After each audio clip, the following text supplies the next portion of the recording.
Yes, sir. Yeah. Okay. Hi. So actually, there are two questions. One is you mentioned that all the prime ministers did decide in a very ad hoc manner, with power being the core focus in their minds that they want to be in power. Who would be that prime minister that accidentally ended up helping the country the most? Because if power was the only concern. Second question is, who was the most eccentric personality amongst all of these people that you've mentioned in your book? Eccentric and the best for the country. Who First, did the best? accidentally best for the country because they were not really chasing that game properly, perhaps, and eccentric. That's the second question. Yeah. I'm asked this question: who's the best prime minister? And having written this book, I find I cannot answer that honestly, because every prime minister has shown wisdom and has shown a very ugly side to our politics. All prime ministers reflect that, if one is honest. And I also find in my writing and in my assessments after doing this book, I'm less judgmental of politicians, because you see the trajectory that they've had, what the baggage they carry, the kinds of pulls and pressures that they have to deal with, caste, community, lobbies, national, international. It's a very difficult process of decision making. So, and they don't start on a clean slate at all. It's inherited. Like Narasimha Rao used to say, I did not, the Babri Masjid problem was not of my making, I inherited it. And yet you have to do the best. So also with the others. So to answer that is very difficult. Um, I find Indira Gandhi the most fascinating. I would use the word fascinating, but who also spawned an amoral politics. Sam, dam, dand, bhed, power for the sake of power, but did it very skillfully. She came back to power in 2.5 years. 1977, she was wiped out all over North India, including her own constituency. She was back in January 1980 with a record number. So the fact that she fought back, had those political skills. So, and because she was a woman, I find her very fascinating as a study. So, eccentric prime minister, oops, that's a difficult one. Eccentric may go down the line. Just give me a second. I don't know the answer to that. Eccentric Okay, wise. we don't have to talk about the names. Maybe the decision Yeah. making, the decisions that have been made, the most eccentric decision that has been made, one of the most, and the best policy decisions or laws being passed as well. We can look at that in the best decision or the prime ministers who served us as well. We don't have to talk about names because they all have goods and bads. They've done, but yeah. Indira Gandhi, I looked at how she came back to power and why she went in for elections in 1977. Mm. She was on top of the situation. There were no sanctions against India. There was emergency. From her point of view, she need not have done it. Why did she do it? And lost power. And obviously, it was a fair and free election. Otherwise, she would have lost. Or she would have won, not lost. Rajiv Gandhi, I've already, the decisions that he could not cope with to do with religion and caste. VP Singh, in order to save his government, Mandal, which has had such a far-reaching impact on India and will continue to have, I feel. And, Rightly, wrongly, we may have two views. Narasimha Rao stabilized a very unstable situation. Jairam Ramesh called him as charismatic as a dead fish. I've seen him at meetings. Itna boring bolte the na, people would start to walk out.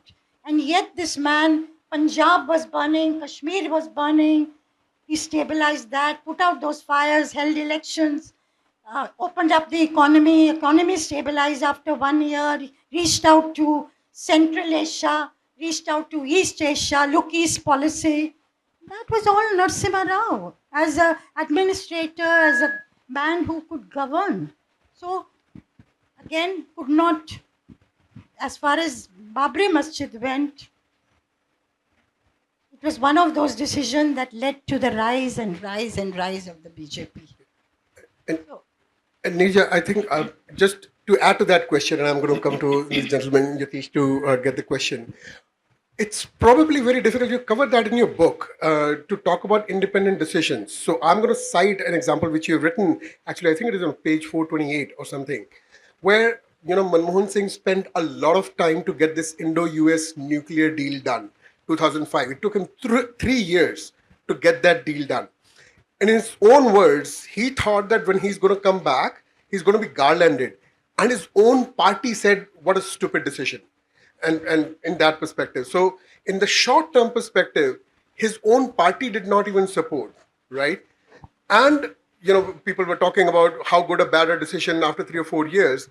Only after Condoleezza Rice, she wrote that we came to the table to make the deal sweet for India only because of the 1998 Pokhran blast that Atal Bihari Vajpayee did. And in 1998, it's written in your book, he was criticized because he alienated US and there were so many sanctions which were put across. So the reason I brought that particular up, when we look at one independent decision, sometimes there is a cascading impact, even from the previous government. And they collectively formed a decision. I mean, who knows? Today, India is that power because of what happened in 98 and 2005, done by two different parties. And now, whatever the decision is happening. So viewing decisions in isolation, isn't that a little challenging? true, that's absolutely true. Vajpayee laid the foundations of a strategic relationship with the United States. Then Manmohan Singh carried it forward. He had problems. This his party was opposed to it.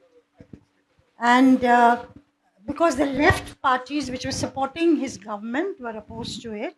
And Sonia Gandhi was worried if they withdraw support, the government will go. So that is what he had to face. But as you say, for 3 years, Dr. Manmohan Singh, who was considered the weakest prime minister, otherwise, held firm. He just did not give up. He threatened to resign. He said, okay, let the left go. He won over the Samajwadi Party of Mulayam Singh. He got Amar Singh, who was Mulayam Singh's right-hand man, called the fixer of the Samajwadi Party, on his side. So again, he showed a killer instinct, ability to be able to use Sam Dam Dand Bhed to get his way. So I must tell you this, when I asked to go and see Dr. Manmohan Singh, I said I wanted to come and present the book. So he called me immediately, and the book was already there on his table, and he said to me, I've already read it. And then he opened his chapter, the underrated prime minister who triumphed is the heading. So he was extremely happy with that heading. Pointed to it, and he felt he had been vindicated. Pramod asked you a question about Congress and the Sons. And then you answered and you said that Congress cannot exist without a Nehru Gandhi at the helm. I want to take a step further from there where you left. At the cost of even the Sun taking the sheen off and the moral authority of the incumbent, why is it that Congress finds itself in a helpless position? And I'll give you 2 examples. When Mrs. Gandhi came about with this forced sterilization during the emergency, if I'm not wrong, Dr. Karan Singh was the health minister. And Dr. Karan Singh has himself said that forced sterilization on an aggressive note, was Sanjay Gandhi's decision. That took the moral authority of Indira Gandhi. She had to pay for it. Second instance is when Rahul Gandhi tore the ordinance, which was to salvage some people having criminal cases and FIRs and charge sheets against them. And he tore the ordinance and flung it in a press conference. He virtually took the moral authority, he peeled the moral authority of the Prime Minister. Why is it that Congress finds itself absolutely helpless with the Sons? Leave apart handling the Sun and cannot exist without the sun. Why is this helplessness a factor with the sons and the party? This is where you see the Congress party is integrally intertwined. It's a very good question today. Suppose you were to make Sachin Pilot the leader, young, upcoming, bright. Would the party accept it?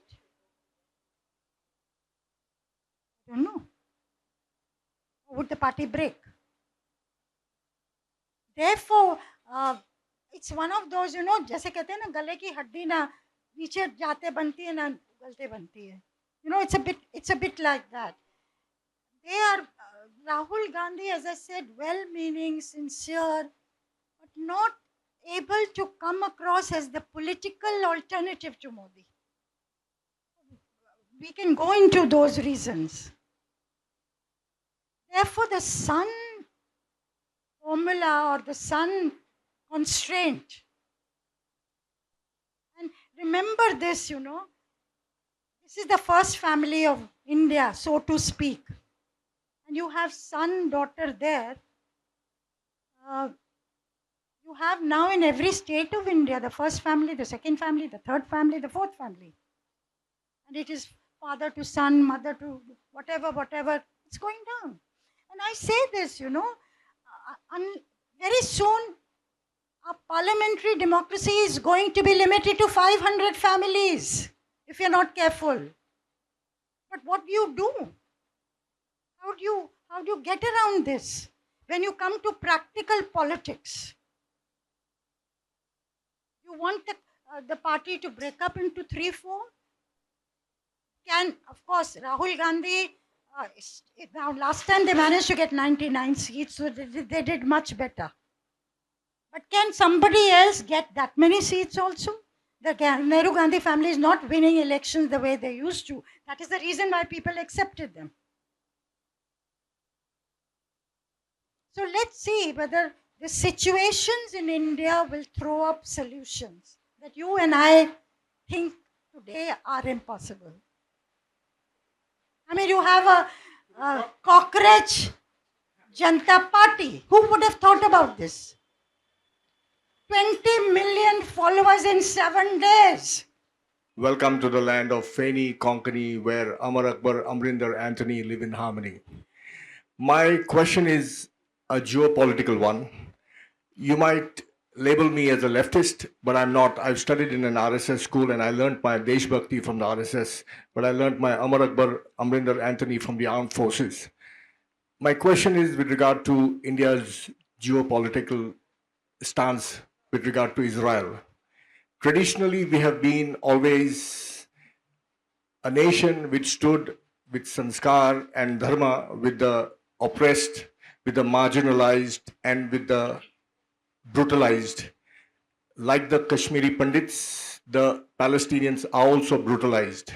But our present dispensation, for some reason, are sucking up to the julebis, which is very unfair for the sanskar. My other quick question, madam, is do you think we are genuflecting to Uncle Sam a little too much after all the disrespect and the tarif pe tarif which we got from him, and still we give him the tarif pe tarif? Thank you. Very briefly, the Trump era, the Trump phase has thrown the world topsy-turvy. We all know that. And it's leading to realignment of global forces, reordering of the power blocks in a completely different way. And India has to navigate a very difficult situation, dependent as we are on oil, heavily dependent. Therefore, I think increasingly we have to go back to protecting our self-interest and navigate, I agree with you, not putting our eggs in one basket. Having relationships with everybody, that suits us, that is beneficial for us, rather than come under pressure of A, B, C, D. It's difficult, not easy at all. In second term, Narsimha Rao was not supported by 5-6 of Congress elderly leaders.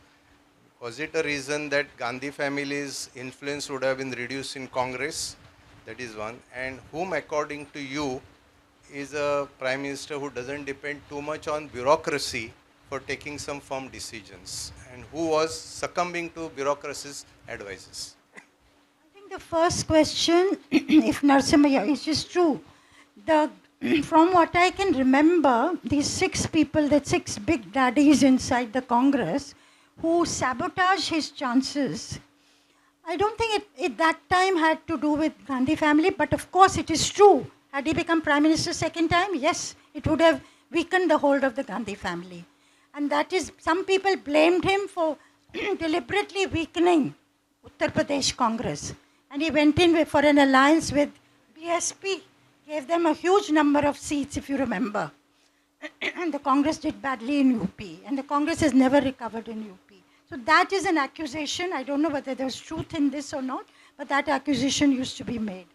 Your second question is on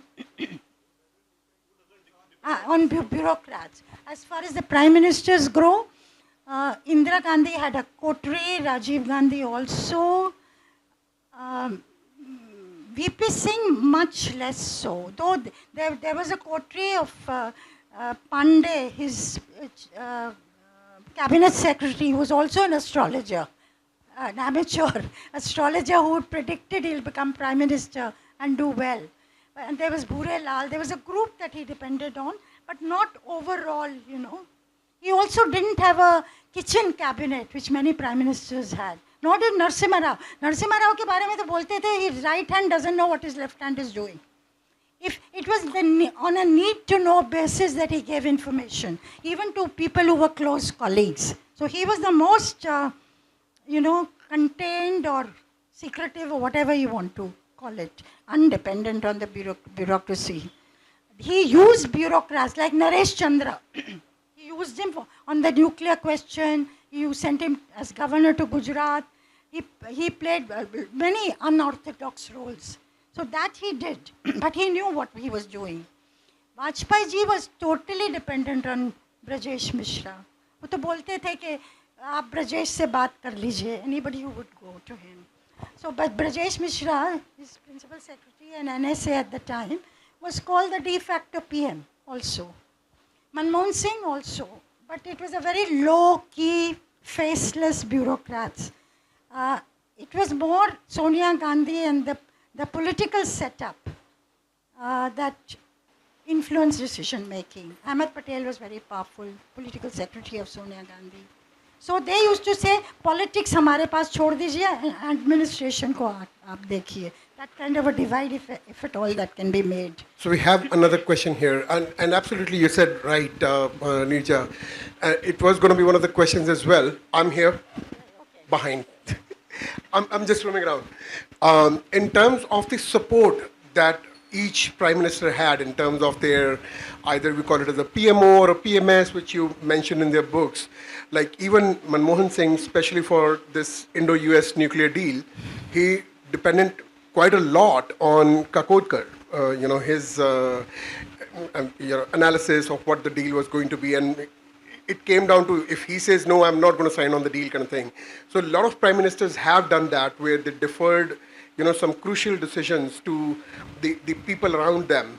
Is that a good sign or a bad sign, or that's how it works everywhere? The prime minister can do only up to that much. There's so many things on his or her table that he has to delegate. But like Narasimha Rao, I'm told, रात को फाइलें इतनी होती थी. He would go pour over files. Narendra Modi doesn't go into files or into reading. He's much more, somebody told me, he will get a group together, he will get the pros and cons of a decision, people to tell him, and then he's very quick to take a decision. So each one has a different style.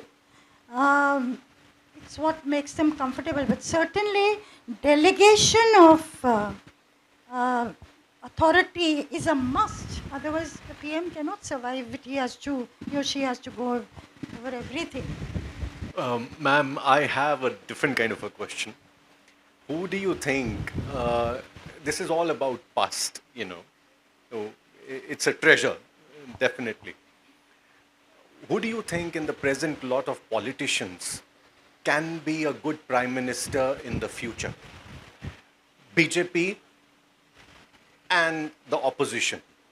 And second, on a lighter vein, you said Sonia Gandhi didn't want, Rahul Gandhi didn't want Sonia to become the prime minister. Then how did she let Rahul and Priyanka into politics? And there is a rumor in Delhi, people say Rahul is being imposed upon Congress because of ambitions of Sonia. Is there any truth to it? Because many people believe so. I think she would like him to be where he is, certainly, Rahul Gandhi. And many people felt that she kept out, and of course she could have become Prime Minister that time, 2004. But Rahul's last minute words to her made her pull back. She was all set otherwise, I believe, the way those 3-4 days events happened. Therefore, who is best placed in the BJP? Post Modi, the line is very clear. The names are very clear. Amit Shah, Yogi Adityanath, Devendra Fadnavis. Very difficult to say at this stage who will be good of these. I can go into the pros and cons of each one if you want. But even Hemanta Biswa Sarma's name is now being taken as a possible for a future role nationally. So those 3-4 names in this side are seen as possibles, and they think they have unlike the chief ministers of Hindi heartland states, who don't have that kind of persona, profile, autonomy of functioning. These people have. They've been given autonomy of functioning and have a personality of their own politically. On the opposition side, it could have been Mamta. She would have immediately, if she'd won this election, she would have been a claimant for the leadership of India bloc. That is now not possible. I don't think that's likely. In the future, of course, there is Rahul Gandhi. There's always Priyanka out there. Whether they'll allow her, as long as Rahul is there, I don't know. There is Akhilesh Yadav. The man who brought BJP down to 240 seats in 2024 was Akhilesh Yadav. His strategy in Uttar Pradesh, which brought them down by 29 Lok Sabha seats, down to a tally of 240, way below the majority figure. And that's because of UP. And he gave tickets not to Yadavs, he gave a large number of tickets to the non-Yadav OBCs. Again, I come back to OBC politics, which is going to be dominant in the years to come. So how do they fashion this alliance, Congress and Samajwadi Party for the UP elections early next year? Is going to be very critical. So yes, there is Akhilesh Yadav. There's a Kejriwal who's had a setback, huge setback. He's on the back foot, but he was seen also. You know, I went to, where was it, Punjab, Haryana, one of these states, during election time. तो लोग बोलते थे केजरीवाल को लाइए, वो समझते हैं politics को, वो इनको आड़े हाथ लेंगे. But now they've lost a lot of ground. Much again will depend on Punjab, whether they are able to retain Punjab. And the BJP's eyes are on Punjab more than any other state at the moment. Not only because it's a border state, very important for them, but also they feel that they can actually make a difference. Whether they will break a group of Aam Aadmi Party, they've already got 7 MPs to merge. That's all. I believe that's just the beginning. Will they break Aam Aadmi Party? Will they? Amit Shah told people that we are going to conduct a yatra through the state on the issue of drugs, which affects every family in Punjab. Not community, not caste, none of this. So they have a plan up their sleeve for Punjab. So it could be Kejriwal, it could have been Kejriwal. Very difficult. Opposition is down in the dumps at the moment. And remember, opposition and mauke pe always a dark horse emerges. Devagowda will emerge, Harinder Kumar Gujral will emerge. A person you not thought was possible. Great. We're going We to don't know. My question is more related to the current situation of politics, and it's also to very closely aligned with what you ended with. I want to talk about two instances, and if you could draw any parallels to those. One is the emergence of TVK forming a government in Tamil Nadu, and another thing that you mentioned recently was about the Cockroach Janta Party. So, do you think there is an emergence where the people are now tired of the BJP versus Congress, and there could be a real alternative which is outside of the two? And if that could emerge, or you think Tamil Nadu was in isolation and this could not happen in the larger country, and India is not ready for that moment yet? Because you just now said that there could be somebody who might emerge. You think there could be an alternative where people are ready to look outside of BJP and Congress? You know, the Tamil Nadu election outcome is the most fascinating. You're absolutely right. It's Gen Z that enabled Vijay to get those 108 seats. Not only Gen Z, it's Gen Alpha. Alpha is 2 years to 14 years. Children who told their parents, please vote. Parents, grandparents. I was talking to an editor, leading editor yesterday of a Tamil newspaper in Chennai. He said, you know, my wife voted for Vijay because my granddaughter, who's 12 or 13, whatever, forced her to do it. And she said this happened in home after home. And remember, if they're 13 today, 14 today, 5 years down the line, they'll be first-time voters. So you're absolutely right. There's deep dissatisfaction with the present way of doing politics, fatigue with the existing parties, disillusionment that they're not shaping up, they're not addressing our problems. And what are our problems? Economic opportunity and jobs, not anything else. That's what they want. So they are going for a fresh face. Vijay was there, actor, very appealing. And this, let me say this, Cockroach Janta Party is a similar phenomenon. On the 15th of May, you have the Chief Justice of India allegedly saying unemployed youth, calling them parasites and cockroaches. 16th of May, this man, Abhijit, Boston-based, starts a cockroach movement, Cockroach Janta Party.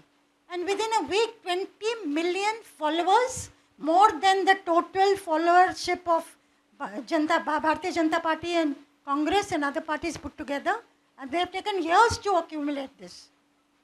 That shows a certain sentiment. And I think these parties have to recognize. Now, BJP says foreign hand. Congress may be very temporarily, but it also shows, you know, more important than the parody on BJP, Bharatiya Janata Party, it highlights the failure of the opposition to come across as alternatives. You are looking at a cockroach party as an alternative, you are looking at Vijay as an alternative, you are not looking at Congress party, Mamta's party, Kejriwal, RJD, Akhilesh. You are not looking at them. You are not going to their handles. So these parties, existing parties, really will have to introspect. And we also, you know, those of us who write and comment, we've got to look at things very differently, not through old lenses. ये Gen Z में हो क्या रहा है? They want a different language. They want the use of cockroach. Ma'am, I really appreciate all your wisdom in answering all our questions as well as the book.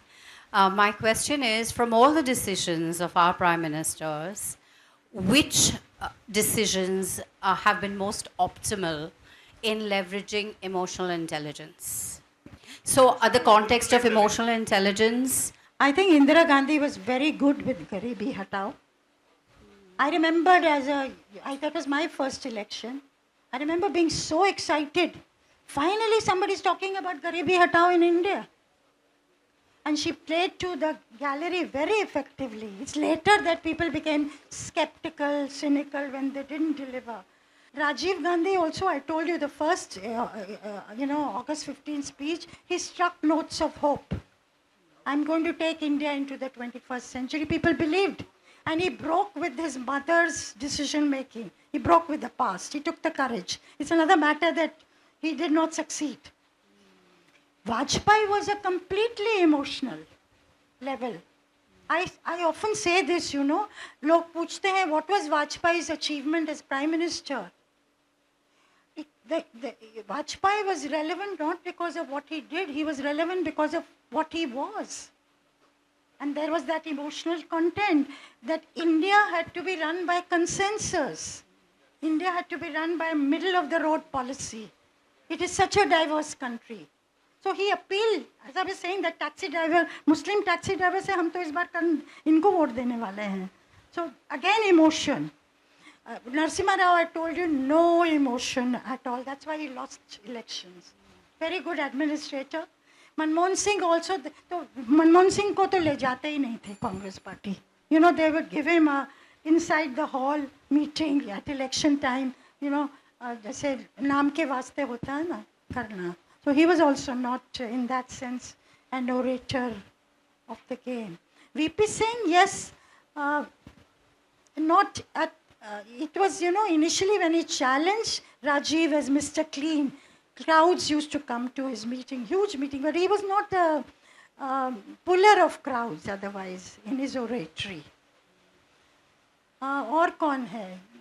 Shastri was, you know, became after the 1965 war, and there was again huge emotion, Jai Kisan, Jai Jawan, that Nara. Morarji Desai, not much. Narendra Modi, of course. I have not written about him, but certainly he is a great communicator. Ma'am, you have not written about Narendra Modi ji and also not about Chandrasekhar ji. And I'm very fond of Chandrasekhar ji. So, first thing, I want to know something about, I've read a lot about him, but I want to know something about him as Prime Minister and him as leader, because he got a very less term as Prime Minister. And ma'am, second is, ma'am, today, I'm still reading your book. I'm on VP Singh's part, so I've still not completed it. So in your book, till VP Singh where I've reached, you have mentioned several times that you used to go to PMO, you used to speak with Prime Minister official people and also to the Prime Ministers after their tenure, during their tenure.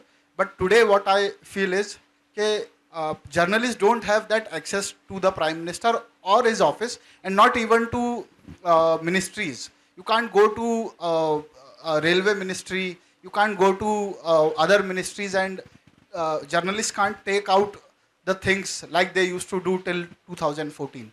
So how is this change, ma'am, for a journalist or for an author or for someone who wants to get things out? So, and this is a challenging time or not, because this is a new thing happening in after independence. This is my question. I think this is true, that conversation has become one-sided. So you don't even have a press conference by leaders. They will put it on social media, what they have to do. They don't feel the need to face questions. That wasn't the case. Secondly, informal access also that you're talking about. It is there if you know people well, very, very well. They will still might meet you. But on the whole, not like we had access. तो हम लोग का ज़माना बहुत अच्छी तरह से गुजर गया. I find the new generation, your challenges are huge, huge, huge. Because media is not supposed to do PR either for the government or for the opposition. Media is supposed to hold the aina to them, make the government accountable, make the opposition accountable, and show this aina to society where things are going wrong. And this is very difficult to do unless you get access at the top levels and information that is reliable. So I think social media has also contributed to it, partly. And one-way street it's become. And therefore I sometimes feel huge, huge challenges for the working journalists today. Chandrasekhar was a Dhakad Prime Minister. The man you know, कुछ unpleasant कहलवाना होता था. He was a one-member party, finally, in parliament. He's SJP. और कुछ भी सारे politicians को कहलवाना होता था. Judiciary had made a ruling, verdict, and they were very unhappy that judiciary was encroaching in the executive's realm. Chandrashekhar ji को बोलते थे, आप बोलो. And he would do it. He had told me once that if I had been Prime Minister, I would never have allowed Babri Masjid to be brought down. I said, लोग कहते हैं इतने कारसेवक वगैरह आ गए थे, 2000 लोग मर जाते if you had stopped. He said, I don't care. मर जाते तो मर जाते. But this was something that should never have happened. So, and he was very, अगर आप उनके घर पहुंच गए, वो खाना खा रहे हैं, तो we'll insist आप बैठ के खाना खाओ. That's not just a journalist. कोई bureaucrat भी आ गया, कोई भी आ गया. He was very hospitable that way. And also, I was covering VP Singh very intensively. And he was opposing VP Singh. And because meeting after meeting would be very good crowds, so naturally you were saying good crowds and all, he would get very angry with me. कि क्या लिख रही हो? You know, he thought one was building up VP Singh. But he never stopped saying me. उनकी नाराज़गी होती थी, ये क्यों लिख दिया, वो क्यों लिख दिया, but never stopped giving access. ये तो वाजपेयी जी का भी था. He never stopped. एक दिन फोन आया, आपने क्या लिख दिया? हमने कांग्रेस से बात की. Congress was stalling parliament. They were going to go back today, and then you've come out with this story. Who gave you this information? And I was so. Here's the Prime Minister on the phone. I said, sir, मैं आपको नहीं बता सकती मेरा source कौन है. Was it this one? Was it this one? For 5 minutes, I thought, my God, when will he put down the phone? But he never. He was very annoyed with me that I didn't tell him who it was. But Vikas will he come didn't down- stop come down to seeing that. me. He didn't stop seeing me. So ये एक बड़ी चीज थी इन लोगों की. Do you have the same courage if Prime Minister Modi would call you, and would you be able to tell the same to him? Let him call me. Well done. Well done. So we do have 3 questions, and those are going to be the last 3 questions. We have this lady and yourself and Nitin, our favorite Nitin, to end the evening as a conversation. So This was a very interesting session, ma'am. I must say, because I have covered so many book things, but this was something different.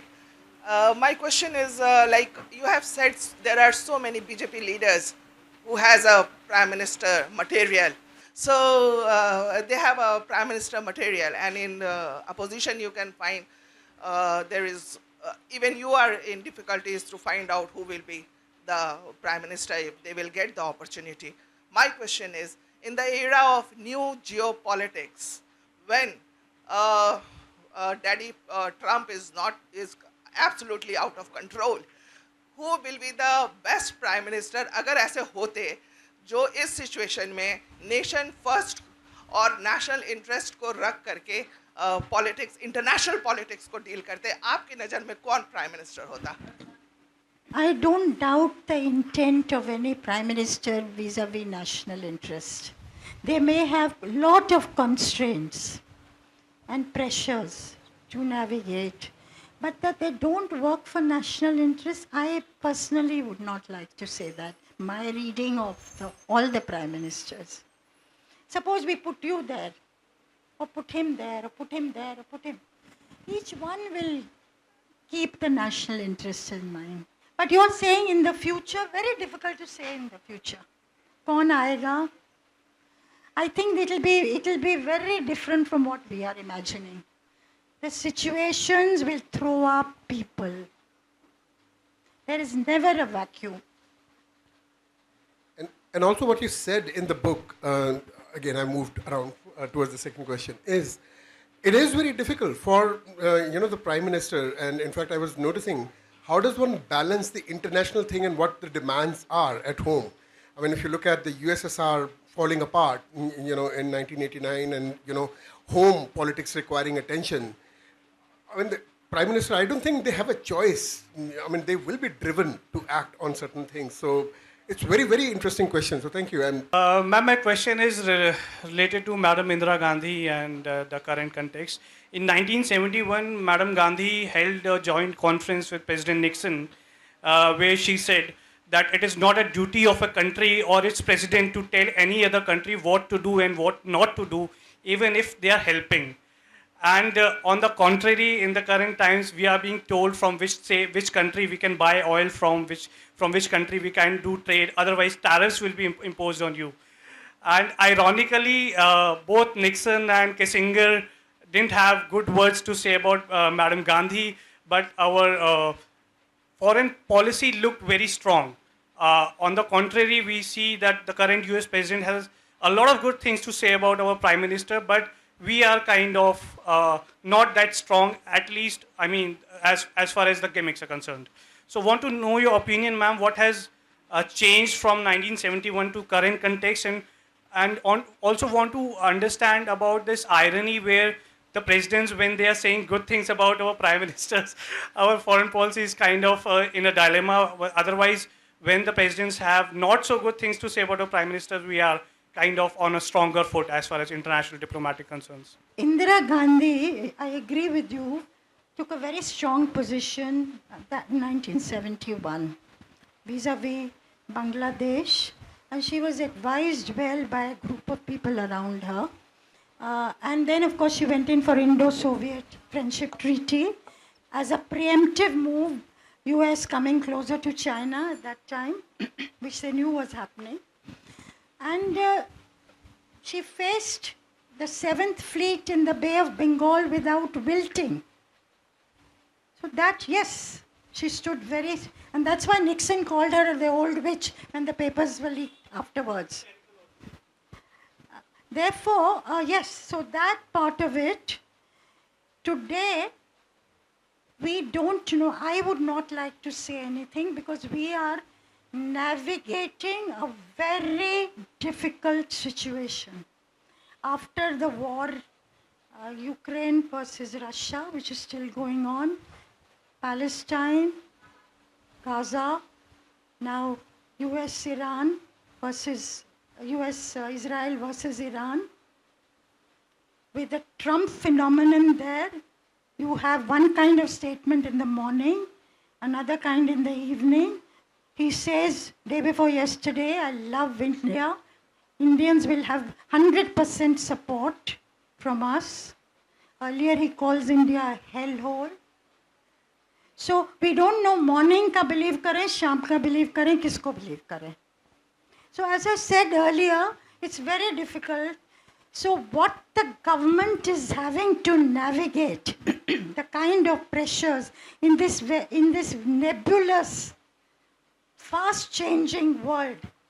हम लोग भी China से मेंड कर रहे हैं, Russia की तरफ भी मेंड कर रहे हैं.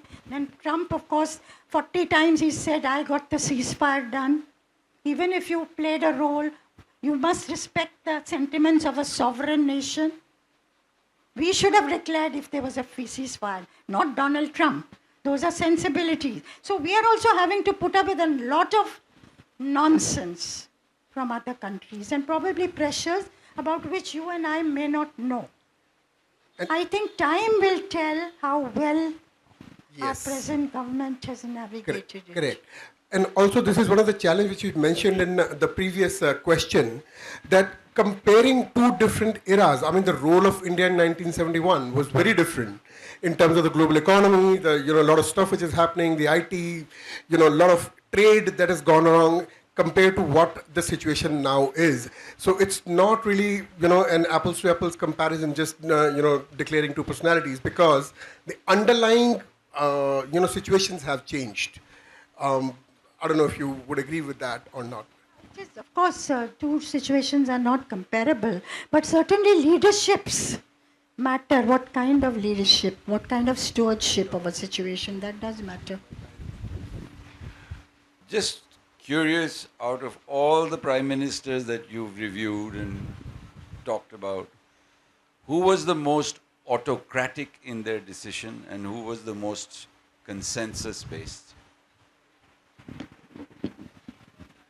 Vajpayee was consensus, certainly. VP Singh had to be consensus. Not most. No, one. Vajpayee ran a very difficult coalition, so did VP, but very short time only. Both Indira Gandhi and Narendra Modi have been popular and powerful prime ministers and therefore centralized decision making. That much more. Okay, so but who was autocratic? These Yeah, two. then that is a Okay. centralization of decision That's making. fine. So now one last question or observation is that you mentioned that the current generation is generation alpha. So do you think the next generation will be generation beta, where all the sons of the politicians will Mohit, come in? you know, once they exhausted na, the millennials, they called X, I think. Uske baad Y kiya or was Y millennial. Then Z. Z came और Z exhaust हो गया तो फिर alpha. They went for these Greek. Alpha फिर beta होगा. Then gamma probably, yes. Given the amount of passion that we have in our audience, I'm highly going to suggest, even though my job today is not to sell the book, but please buy the book. As I said, I'm definitely going to complete it afterwards. I'm going to get, this book and buy it. Maybe we have another round of discussion after you've read the book, and we might have more interesting questions to come in. Because genuinely tell you, when I was reading a book, there was one very beautiful instance which I think is covered in your epilogue, where one of the long-standing question I had, personality-wise, I'm not going into the government, where Sardar Patel was supposed to be the prime minister and Mahatma Gandhi chose Nehru to come in over there. And I'm just talking about personalities. I'm not talking about parties and all that kind of stuff. In my head, it was a huge issue as to why did Mahatma Gandhi did that. I mean, Sardar Patel was the real worker, was that kind of a champion. And you mentioned that in the book. Mahatma Gandhi said to Sardar Patel, this is the time when both of you need to work together. Now, for me, that was the hardest thing to swallow. We sometimes get struck so much into our ideologies. I mean, I respect Sardar Patel like godfather in that perspective. I mean, a man, real Iron Man. I have a lot of respect for him. But this one statement that the two of you need to work together, I sometimes forget that. I mean, I don't know, when we are talking about our ideologies, our principles, we never think that we need to get out of it and, put an arm around somebody else who may have a very different way of dealing with things. And how do we bring it back together? So such nuggets, when you start to read, I definitely started connecting with the leaders in a little bit of a different way. So I highly, highly recommend, if we can, read the book. And maybe we request, Neeja and Pramod to join us again and have another livelier discussion, and maybe we restrict the conversation to a certain period and all that. And maybe by then, she's written something more about our current Prime Minister. So who knows? I mean, this book only touches him very in brief, but in epilogue, but we haven't really covered about that. So let's keep that fingers crossed. With that, I want to thank you, Neerja, for coming and joining us today, and Pramod. I mean, the experience which you had of reading the book, launching it with her, doing this work together, I think it was an invaluable experience for us, and I think our community enjoyed it. Can I have a show of hands? Yeah? Okay. So I have to apologize to you, Tony. This is probably the first book in the last 4 launches that we have done or talked about. This is the only book which does not talk about KEFI as one of the venue in the book. So the 3 books prior to this one, in fact, we had Shiba with us, who did the previous launch of her book. Every book talked about KEFI in one way or the other. So this is the only book, and I think for the good reasons, because I don't think KEFI has gone and become famous in the Lutyens circles in Delhi. So once we start offering some stuff in over there, maybe, who knows, in that perspective. But Tony, thank you very much for hosting us. I mean, you're probably the only mainstream restaurant owner who's passionate about these kind of evenings and bringing people together and, offering his space and hospitality. And last but not the least, each one of you, you had better plans. I mean, there were quite a few people like, I'm not too sure I want to know what the prime ministers do and all that kind of stuff. But look at you. I mean, the number in which you have turned up, the passion. I mean, I was almost sweating. कहाँ से कौन सवाल पूछ रहा है? यहाँ से भी आ रहा है, इधर से भी आ रहा है. I'm super, super, super thankful to you for spending this time of your evening, which you could have done anywhere else, but you chose to spend it with us. Really, really honored. Thank you very much.